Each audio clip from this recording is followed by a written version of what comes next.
Sejam bem-vindos a mais um Papo de Governo, organização do Instituto Bertol em sociedade com a Russell Bedford, qual tenho a honra de ser sócio e também de ser o host e conduzir com vocês mais um Papo de Governo.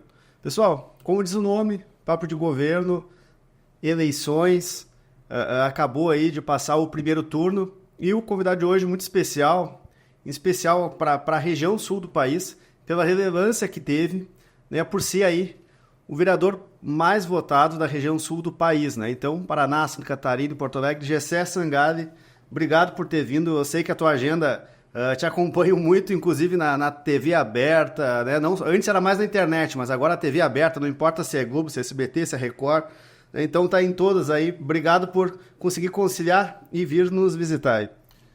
Eu que agradeço o convite e espero aí orgulhar as pessoas que confiaram a mim essa honra de ter sido mais votado aqui de Porto Alegre e nesta eleição, por uma questão conjuntural, o mais votado da região sul do Brasil. As pessoas, né, que confiaram, quantas pessoas confiaram? Nessa eleição deu 22.966. É até algo fora do mensurável, né? Talvez seja meio estádio de futebol cheio, né?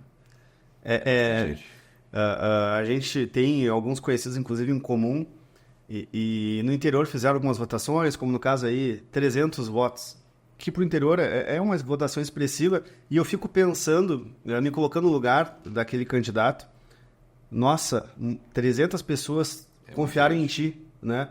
Mas agora 22 mil, o peso nos ombros, né, a responsabilidade aumenta, né? O voto na cidade grande, no interior, ele é diferente. O voto de capital ele é mais parecido com o voto de deputado, que é um voto mais ideológico, mais centrado em ideias. E o voto do interior, ele tem mais o relacionamento, a acesso que eu vou ter à pessoa que vai estar lá me representando.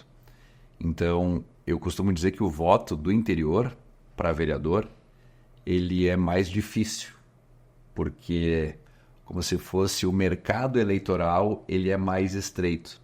Enquanto na capital aqui nós tivemos 700 mil pessoas que foram votar, e se tu for para pensar, 22 mil, aí chega a cerca de 3% das pessoas, 3,5% das pessoas, acaba sendo um percentual ainda, no final das contas, baixo, relativamente ao que um voto representa numa cidade com 1.000 eleitores, ou daqui a pouco 5.000 eleitores.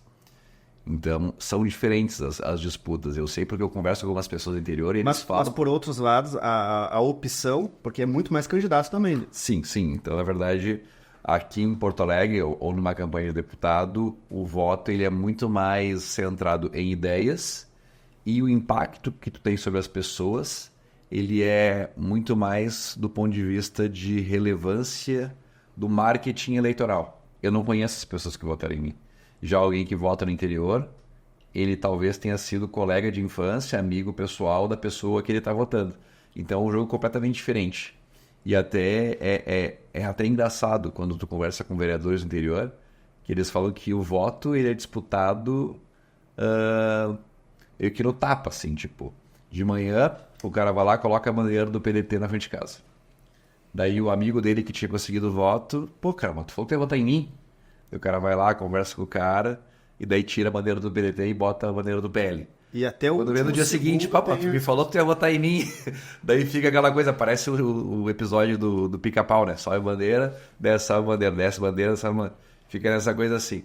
E em Porto Alegre, até aconteceu, alguns colegas vereadores falarem sobre a questão, não tá ganho e tal, não vote por estratégia e tal. Eu até não fiz esse tipo de vídeo, apelando para a pessoa, não deixe de votar em mim porque não tá ganho e tal, porque eu entendia que, tipo assim, a pessoa ela tem consciência de quem ela quer votar, e ela quer votar para não se arrepender. Então, não é porque alguém falou, vota no Pedrinho porque o Gessé já está eleito, que eu devo fazer uma contra-estratégia como se fosse, cada um tem consciência daquilo que acredita e acha que deve representar, e eu não fiz esse tipo de vídeo, embora respeite quem tenha feito.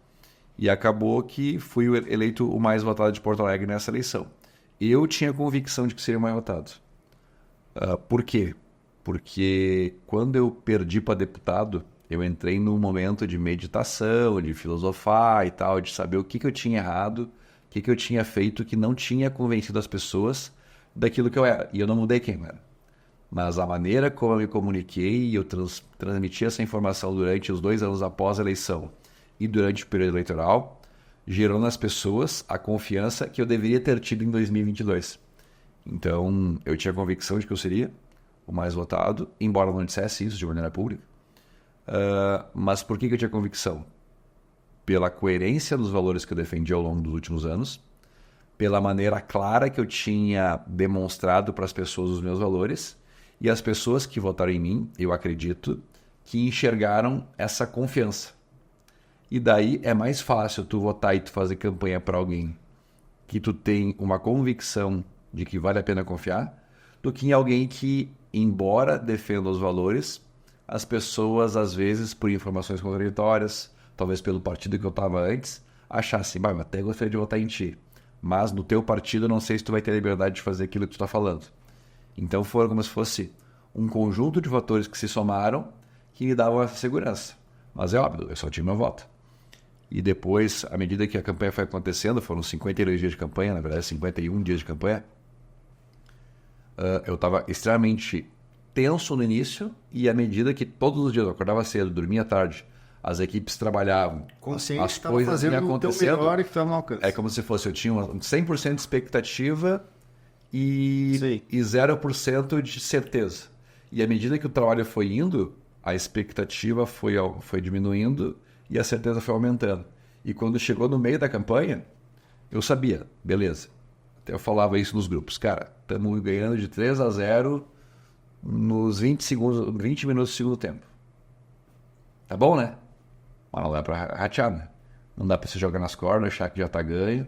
E, cara, eu vou te falar assim, ó. Erros de campanha. Eu vou te falar erros de campanha. Um dia que não choveu e eu não entreguei panfleto porque eu achei que ia chover. Esse foi meu erro. O restante, dedicação. E daí, tipo assim, agora imagina.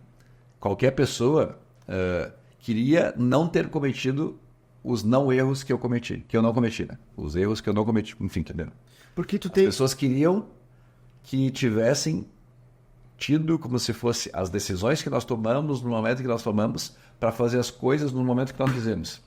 Foi uma campanha, óbvio que tu sempre pode fazer melhor, mas não teve nenhuma decisão errada. Todas foram decisões certas, alinhadas em direção ao caminho certo. Ah, mas eu poderia ter visitado tal comunidade e não entregue panfleto hoje. Poderia. Mas não foi uma decisão ruim, foi uma decisão não ótima. Uma decisão boa e que poderia ter sido melhor. Mas nenhuma decisão foi ruim no caminho. A única decisão ruim, sinceramente, foi, cara, olhamos a previsão, vai chover, acordou às 6 da manhã, não estava chovendo, e eu desmobilizei as equipes. Não dá tempo de mobilizar. A única decisão errada. Então foi por isso que eu tinha certeza de que ia ser uma boa votação. E tu conseguia fazer um equilíbrio, porque para quem desses 22 mil não receberam o panfleto, né? Teve muitos que teve alcance pela rede social, que por sinal tu é super ativo, e não só nas eleições, né? Tu é super ativo aí no teu mandato, antes mesmo de mandato, tu já utilizava isso muito bem, se comunica muito bem, mas todo dia tu tinha um horário fixo, tanto que pra ti te marcou esse dia que tu não foi. Tu fazia a panfletagem presencial, na sinaleira. Eu tinha... As nossas equipes trabalhavam 6 horas por dia, né? Pra também não morrer. Mas eu trabalhava de 8 a 12 horas por dia, eu. E eu fazia no mínimo 4 horas de manhã, daí não dá pra ficar muito mais do que isso, porque tu fica exausto. Depois 4 horas de tarde, e eventualmente, quando o dia tava muito bom, eu não tinha nenhuma outra agenda, por exemplo, não era dia de câmara. Não era dia de, sei lá, de visitar alguém que era importante visitar, uma empresa, uma pessoa que tinha preparado uma reunião. Eu procurava trabalhar 12 horas por dia, entregando panfleto. Então, às vezes não basta tu merecer, né? Tu tem que demonstrar que tu merece. E as pessoas vendo o cara cedo, durante o dia, o cara pegando o panfleto comigo de manhã, e mesmo que ele não pegue no final da tarde, mas ele me vendo entregando, gera essa noção de merecimento, esforço e tal. E daí as pessoas começaram de maneira tímida no início e de maneira mais ostensiva ao longo da campanha. Tu sentia uma reciprocidade no carro ali? A minha leitura, tipo assim, não tem como tu medir o teu capital político. É impossível tu medir isso fora fazendo pesquisa eleitoral. Né? Só que a pesquisa é uma coisa cara. E eu acho que ela até faz sentido. Os trekking que se faz para a prefeitura e tal faz sentido. Mas para vereador é meio que um desperdício, porque daqui a pouco tu vai gastar 50 mil reais numa pesquisa, tu poderia gastar fazendo ação de rua, fazendo alguma coisa que seja mais efetiva. Mas a nossa leitura, a minha leitura pessoal, era que o termômetro que eu tinha, como se fosse do meu capital político naquele momento, era a eleição de 2022, onde eu concorri e não me elegi deputado. Eu tinha feito 21.500 votos, mas em Porto Alegre 12.500. E quando faltava, 3 semanas para a eleição, eu comecei a lembrar como é que estava a aceitação do material em 2022. E daí, a minha resposta não era estou bem ou estou mal. Não tem como saber exatamente isso. Mas era, tá melhor do que 22. Porque quando as pessoas falavam, hoje é certo contigo e tal. Que eles não escutavam. Tinha, só que era menos, entendeu? E as carreatas também, as pessoas buzinando, hoje é sério, não sei o que e tal. Então, a leitura era, tá melhor que 22. O quanto melhor não tinha como mensurar. Era 10% melhor, 100% melhor. Na prática foi 100% melhor. Né? Ontem passou 2 carros, um caminhão de som e um carro atrás da Maria do Rosário. Eram 2. Né? Eu acho que configura a infração eleitoral. Porque a carreata, porque assim, a gente joga com a regra debaixo do braço. Né? Então, eu não fiz nenhuma atividade irregular. Nenhuma, zero. Zero. Não tem nenhuma denúncia. Isso aí, se quiser botar no ranking de denúncias contra mim, eu vou estar lá no final, lá por bandeira. A bandeira estava a menos de tantos metros. Essa pode ser a única irregularidade eleitoral que não configura nenhum ilícito eleitoral. E a gente literalmente jogou com a regra debaixo do braço. E a questão das carreatas tem uma configuração que não pode mais carro de som, ponto. É proibido. Vírgula. Exceto em carreata. Daí vem a pergunta, o que configura a carreata? E não tem escrito o que é uma carreata. Eu entendo, assim, que por bom senso, no mínimo 5 carros é uma carreata. Se é forçando amor, 3. 2 não é. Sim. Então, ali, com certeza, configuraria uma irregularidade. E tu usou... eu até gostaria de saber de ti o quanto que isso te favoreceu, já que a gente está aqui discutindo, né, estratégias, inclusive candidato, né, o futuro candidato. É um bom podcast para escutar, porque o Jessé está... sendo bem transparente e abrindo o coração aqui das suas estratégias, né, que deram certo. Que é aquilo. Não estou falando todas, mas estou falando das principais. mas tu utilizou um slogan que até me veio a dúvida, né? Porque muitos partidos são de direita. Mas tu fez questão de ressaltar, né, a direita de verdade. E isso, inclusive, algumas pessoas, como é que ele chama? Windbanner? Ficam aqui próximo ao escritório. Né? E alguns falam, olha só, a direita de verdade. Chega a ser quase, por ser do PL, né, uma redundância. Mas deu para ter uma acessibilidade que as pessoas ainda compreendiam o que era isso. Mas eu queria te perguntar se isso fez, de fato, uma relevância, se chamou a atenção das pessoas, né, e o porquê... Se puder dizer agora com as tuas palavras, né? Por que o direito é de verdade? Eu até abri aqui para lembrar exatamente da listinha. Tá? Eu sempre fui de direita, isso é um fato. Sempre votei privatização, reforma de previdência, redução de imposto, contra privilégios, contra a criação de cargos, sempre. Desde quando eu era vereador em Remão. E eu fui vereador em Remão, votando assim. Talvez naquela época eu votava sem entender, mas eu votava assim. Depois me tornei vereador em Porto Alegre, sempre de maneira alinhada, daí compreendendo os valores. E eu falei que eu faria isso, seria liberal econômico, contra privilégios, coisa nesse sentido. Só que eu fiz isso ao longo dos últimos 4 anos e nessa eleição eu quis deixar claro o meu posicionamento, até por vários motivos. Eu quero eleger o Mella, fato. Mas todo governo tem que tomar decisões. Algumas vezes as decisões elas não são alinhadas ideologicamente, são por conveniência momentânea, por conjuntura, por contexto e tal. E o meu panfleto, além de tudo, foi uma forma de defesa. Ó, galera, olha só, beleza, posso votar, estou com o governo e tal, acho que tem que ganhar, isso aí e tal. Só que daqui a pouco, quando pedir para eu votar alguma coisa que é contra os meus princípios, eu vou dizer, não, olha só, cara, direita de verdade, decálogo do PL, né? Tá lá os valores escritos, o que eu represento. Então tu até pode ficar bravo que eu não vou votar, mas tu não pode ficar indignado porque eu defendo o que eu tô falando que eu defenderia. Porque tu tá sendo transparente. Então o direita de verdade é uma forma tanto de eu comunicar para o leitor, gerar confiança nele, mas para também falar, olha, galera, vocês não estão entendendo, eu sou liberal de verdade. Eu defendo isso de verdade. E não é porque agora que mudou o contexto, a conjuntura, que eu vou mudar, não. Tu pode ficar bravo comigo, mas tu não pode dizer que eu não te avisei que eu seria assim. Tá? Querendo ou não, acontece. Isso é um conforto. Em governos acontece. E para o eleitor, né, é um conforto, porque ele sabe que aquele voto não vai ter alguns desvios no caminho. Sim. Né? Acredito que isso deve ajudar muito Também. as pessoas a tomar algumas decisões. Mas agora, assim, por que direita de verdade? Tá? São duas razões. Tá? A frase me veio porque na sede do PL estadual, que o presidente hoje é o Giovanni Chirini, está escrito Partido Liberal. Tem 2 pontos, algo tipo assim. Partido da Liberdade, vírgula, direita de verdade. Que é a frase que está no slogan do partido na capa da sede estadual. Partido da Liberdade, direita de verdade. Porque existem muitos partidos que querem ser de direita, mas tem ministério com Lula, tem ministério com Leite, tem secretaria com Leite, não sei o que e tal. E o PL é o único partido que não está nem com Leite, nem com Lula. Então, direita de verdade. Então, o partido tem isso. Então, do ponto de vista de estratégia partidária, é como se fosse um mantra do partido. E daí, eu até fiquei pensando se alguns colegas do partido ficariam indignados por eu usar esse slogan. Cara, não posso ser punido ou criticado por usar o slogan do partido. Por vestir a camisa duplamente. Como é que eu posso ser punido por isso? Então, obviamente, algumas pessoas devem ter ficado chateadas, mas não tinha como argumentar contra, porque está isso literalmente na parede do partido escrito isso. Sim. Então, primeiro ponto. Mas por que eu me considero de direita de verdade? Então, tipo assim, ó, tem o partido que diz que é e que é, mas eu encarno isso? Sim. Tá, então eu vou ler aqui o decálogo do Partido Liberal, que tá aí, só botar decálogo do PL na internet tu vai achar. Quais são os nossos 10 principais valores? A nossa Constituição. Quem é contra a Constituição?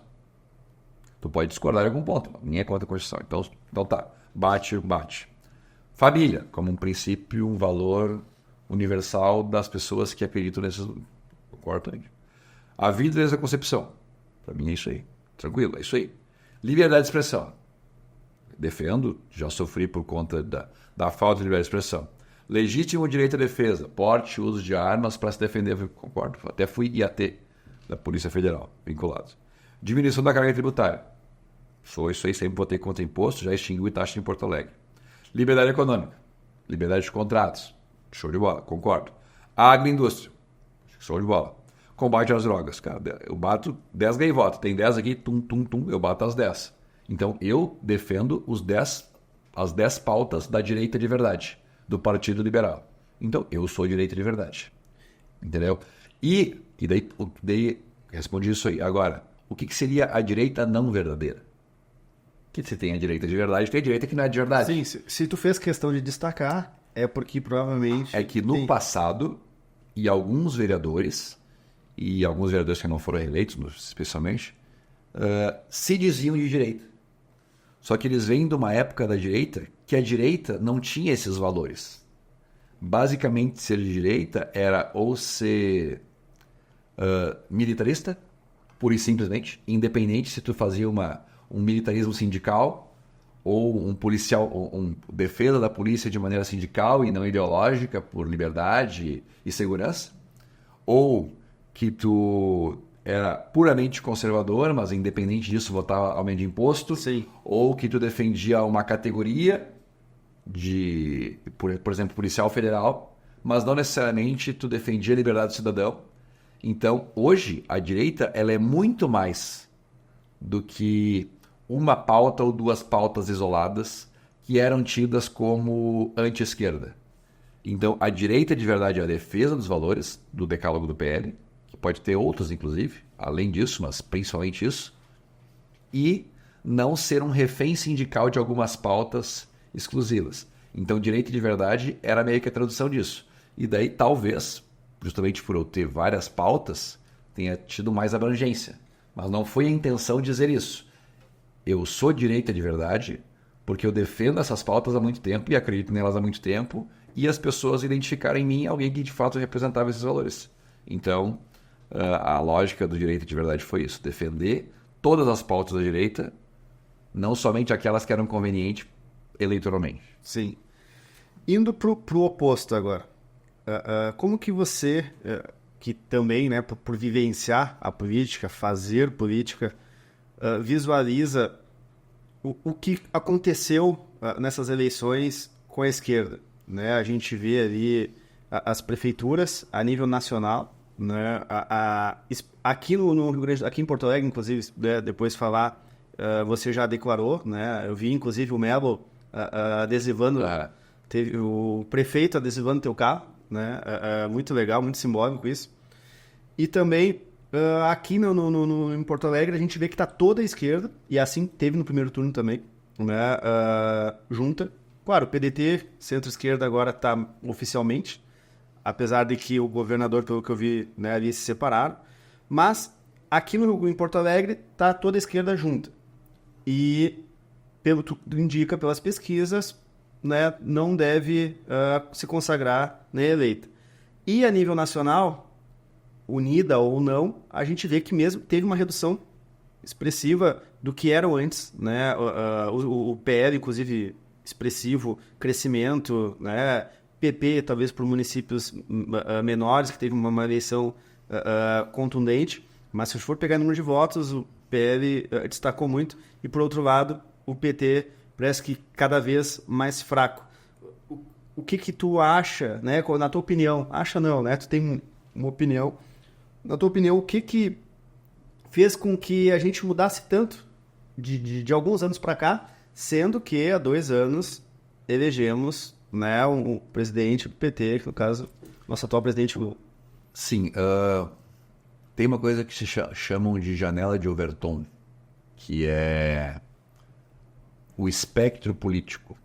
Ele tem uma amplitude, tipo, e depois do ciclo militar, da ditadura militar, o nosso ciclo que estava mais à direita, tanto que onde surgiu a Arena, esses partidos mais conservadores, depois como movimento democrático acabou vindo o MDB, e depois vieram o PSDB e outros partidos mais à esquerda. Quando saiu ali em 88, quando se fez a Constituição, a sociedade acabou, ou de maneira consciente, ou pela propaganda, acabou virando a janela de Overton no Brasil, do espectro político tolerável todo para a esquerda.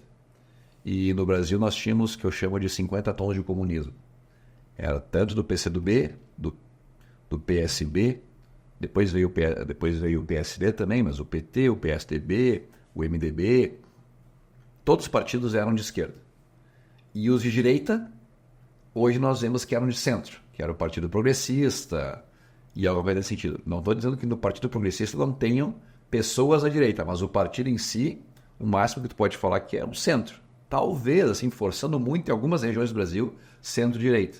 Mas eram todos taxados de ditadura, de fascista, de nazista, de não sei o que, e tal. Óbvio que era mentira, mas nós tínhamos depois, como se fosse do fracasso econômico do final do governo militar, e também todo o combate que se fez e tal ao governo militar, o Brasil e os partidos políticos todos estavam virados para a esquerda. A janela de Overton, que é a janela do espectro político tolerável, entre aspas, dentro da sociedade, toda foi para a esquerda. Nós tínhamos todos esses partidos de esquerda.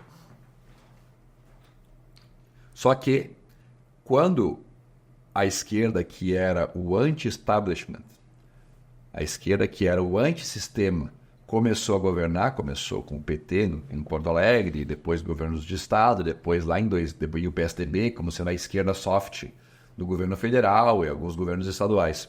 Quando chegou ali por 2000 e o PT virou presidência da República e fez 8 anos de Lula, depois 6 anos de Dilma, e depois ficamos com o vice do Temer e tal, à medida que a esquerda se tornou governo, ela se tornou a aristocracia. Ela se tornou o establishment. E as respostas que eles davam para os problemas sociais não encontraram como se fosse o anseio esperado. E as pessoas começaram a ver, não, mas me falaram 20 anos, 30 anos que se a esquerda chegasse ao poder, os meus problemas seriam resolvidos. E não se resolveu, ou se resolveu muito menor a velocidade do que se esperava resolver. Então a população começou a ver, não era exatamente o que me diziam. Então quer dizer que esse ideal social-democrata ou socialista dado através de imposto, trazido do bolso e não sei o que e tal, uma adaptação socialista da nossa economia, não resolveu os problemas. Então quer dizer que me mentiram.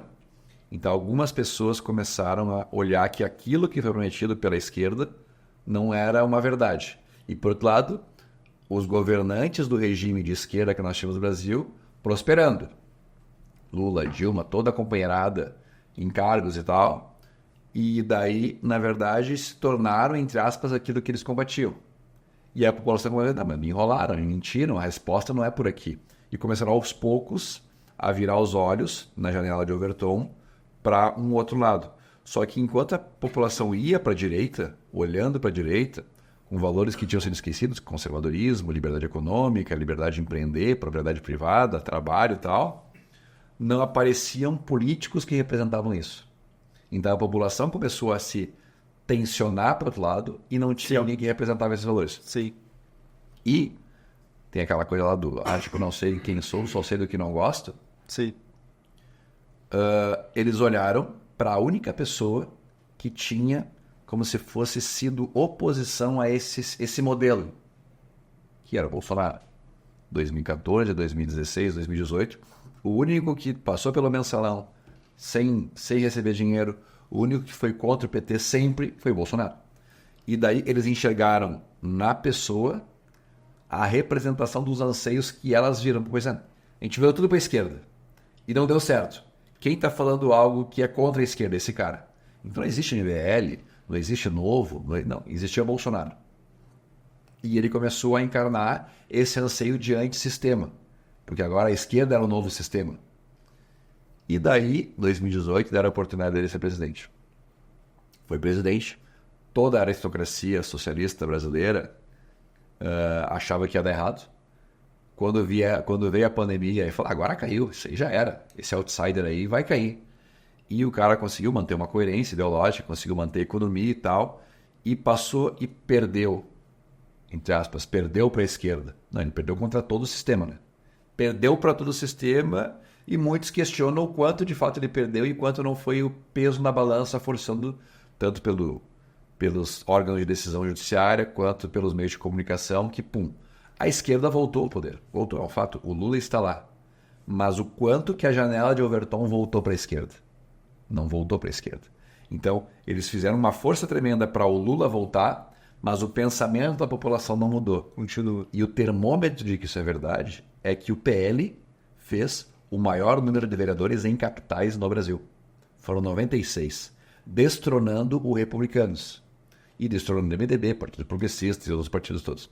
Então, o sintoma, como se fosse os indícios de que a população ainda, a janela de Overton virou para a direita, é que o PL, que é o que representa a direita hoje no Brasil, e o Novo e o Partido Progressistas, mas especialmente o PL, fizeram a maior bancada de vereadores da capital. Ah, mas o PSD foi o maior partido em prefeituras. Sim.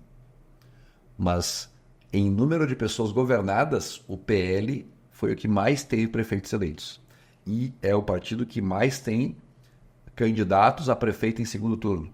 Entendeu? Então a nossa janela de Overton mudou. Então, como é que eu vejo Porto Alegre? Como é que eu vejo a direita, dada que nós temos um governo de esquerda? Os movimentos democráticos são lentos. Então, na verdade, hoje, nós estamos fazendo um movimento que deveria ter acontecido em 2020 com o Bolsonaro. Ele não fez porque ele estava sem partido. Hoje, sem mandato, ele escolheu um partido e apoiou esse partido. E o PL foi o partido mais votado nas capitais, isso é um fato, porque tem maior número de vereadores, muito em função do Bolsonaro ter feito isso.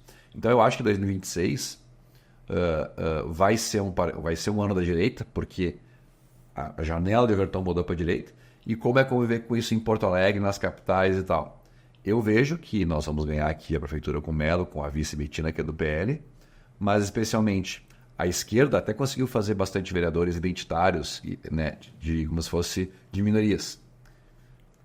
Mas eles não conseguem mais como se fosse cativar aquele meio que fica no meio do caminho. Então, o resultado disso é que só teve uma capital que teve prefeito do PT eleito esse ano. E a maior parte foi ou do centro, entre aspas, que se comunica com a direita, ou da própria direita. Então, eu acho que a janela de Overton mudou. É uma explicação longa, ela mudou, mas demonstra de maneira muito mais, como se fosse profunda, que a sociedade está mudando. E os políticos eleitos são o reflexo da sociedade. Só para encerrar. Se eu quisesse que todas as pessoas eleitas fossem de direita, eu precisaria que todos os eleitores votassem em político de direita. Para eles votar em político de direita, eles deveriam pensar como a direita pensa. Então, se tem hoje mais pessoas de direita sendo eleitas, é porque a sociedade passou a respeitar isso e hoje também a direita saiu do armário, não é mais crime dizer que é de direita.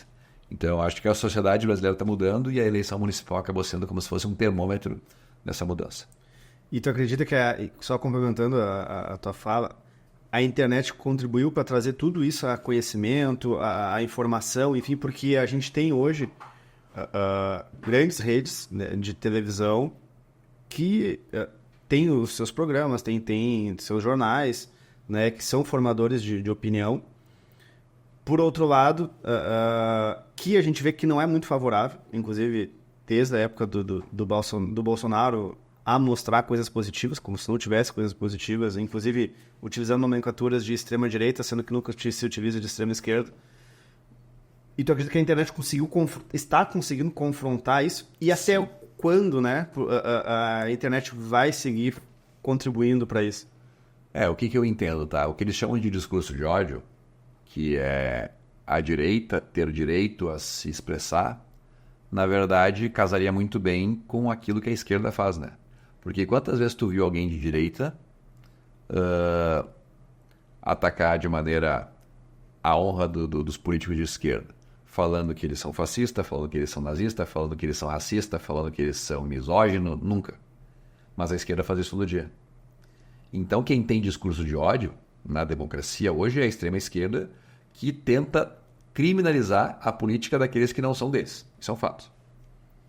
Só que, através das redes sociais, é impossível fazer lavagem cerebral. Porque lavagem cerebral pressupõe discurso único. E o discurso único ele era possível num ambiente de informação centralizada que era possível somente quando só tinha TV. Ou jornal, aqueles 3 ou 4 editorial que eram todos controlados pelo governo, e caso fosse alguma coisa contra o governo, poderia ter como se fosse o seu editorial caçado ou a censura e tal. Na internet, tu permite que as pessoas possam se descobrir. Porque na internet tu vai ter todos os discursos. Mesmo os ruins, mas tu vai ter todos os discursos. E é muito comum, inclusive no próprio vídeo, no site que tu está vendo, na rede social que tu está vendo, ter comentários desmentindo aquilo que foi colocado no próprio vídeo. Ou reações aos vídeos que mostram por que aquilo está errado e tal. Então, na verdade, a internet ela propicia que as pessoas possam se descobrir. Muito mais do que serem induzidas a um pensamento. É óbvio que vai ter os terraplanistas, é óbvio que vai ter as pessoas que acreditam em coisas que não são sei lá, do ponto de vista correto, mas daí vem até um questionamento moral ou ético. Então, o que é o certo? Né? Tu deixando as pessoas se descobrir, tu vai dar inclusive a liberdade delas errar. E não o discurso centralizado, onde, vamos supor, na boa intenção do governante, que ele tivesse a intenção de fazer com que todos fossem no sentido correto, entre aspas. Sim, só que a pergunta é, o que é o correto? O correto é o conveniente? O correto é aquilo que permite que aquele que está no poder permaneça no poder? Então, eu acho que a internet, de fato, permite que as pessoas se conversem entre si, se descubram na sua essência, e é por isso que eu vejo o medo do governo em permitir a liberdade de expressão através das redes sociais. Porque quando as pessoas começam a pensar além dos jargões fáceis da esquerda, porque nós somos contra os pobres, a direita é contra... nós somos a favor dos pobres, a direita é contra os pobres, não vote na direita. Tipo, isso obviamente é mentira, porque todas as pessoas da humanidade querem que as outras pessoas estejam bem. Só que o único lugar onde isso pode prosperar é num ambiente de informação centralizada. Num ambiente de informação descentralizada, que é a internet, por exemplo, tu vê que, no fundo, quem mais ajudou, por exemplo, nas enchentes, foi as igrejas, foi os indivíduos, foi os empresários, que colocaram os seus bens à disposição para ajudar terceiros. Não foi a esquerda que estava de all-star branco fazendo o vídeo que ia usar agora na eleição, o exemplo da Maria do Rosário. Então, na verdade, a liberdade através das redes sociais desmascara a esquerda. E é isso que eles têm medo. Então, eu acho que sim, temos que lutar muito pela liberdade de expressão, especialmente nas redes sociais, porque é o local onde tu permite milhares de conexão. Até aqui não dá para ver, mas na tua parede dá para ver aqui que tem um mapinha aqui mostrando como se fossem milhares de interconexões. As redes sociais permitiram a redução do custo da informação. E quando eu posso acessar informação barata em qualquer lugar, eu consigo ter informação de qualidade e comprar essa informação para poder formar minha própria convicção. É óbvio que tem abundância de informação, mas isso é como se fosse um efeito colateral positivo do excesso de informação que a gente tem através das redes sociais. Pessoal, está caminhando para o fim. Gessé, obrigado. Né? A gente já tinha conversado antes daqui e a gente conversou sobre voltar aqui como vereador mais bem votado e surpreendeu, né? Acredito que até você, porque, como você disse, só na urna que a gente ia ter certeza, né, do resultado do trabalho, do esforço, mas tu é um cara que trabalha, sempre trabalhou, não é aquela pessoa que vem de All-Star branco pós-enchente, né, nas próprias enchentes ali, para quem acompanha, conseguiu vários barcos, né, acompanho, é involuntário da gente, né, utilizar a rede social e como uma boa comunicação, e tu usa isso muito bem, mostrando, né, o teu caminho, e isso refletiu nas urnas, não sou eu que estou falando. Então, obrigado aí pela tua presença. Pessoal, a gente esteve aqui então com o vereador mais votado da região sul do país, né, Gessé Sangalli, direita de verdade, e deixo aí um espaço, né, para tu fazer um último agradecimento para essa turma que não foi pequena, né, dos eleitores aí. Não, eu costumo falar que assim quando eu entregava panfleto eu falava muito obrigado, conto contigo, vou trabalhar para te orgulhar, vou trabalhar para te honrar. Agora eu quero poder honrar as pessoas que confiaram em mim, porque agora não é mais uma expectativa, já é uma certeza. Então agora a bola está comigo. Então saibam que o decálogo do PL, os valores que eu acredito e aquilo que eu defendi na campanha vai ser como se fosse o meu mantra pelos próximos anos, te apresentando. E eu acho que as pessoas, então, inclusive, estão como se fosse despertando para a política. E agora a política está se tornando, assim como o STF se tornou assunto no dia a dia das pessoas, a política federal, a política estadual e a política municipal está se tornando assunto cada vez mais. Eu quero ser a pessoa que daqui a 4 anos, quando tu for escolher novamente o teu candidato, tu vai dizer, não, mas eu não me arrependi do meu voto. Então, confia que eu vou trabalhar para te orgulhar, te honrar e tu não te arrepender do voto que tu me deu. Valeu, pessoal. Até o próximo programa. Gessé, valeu. Obrigado aí. Prazer. Valeu, tchau, tchau.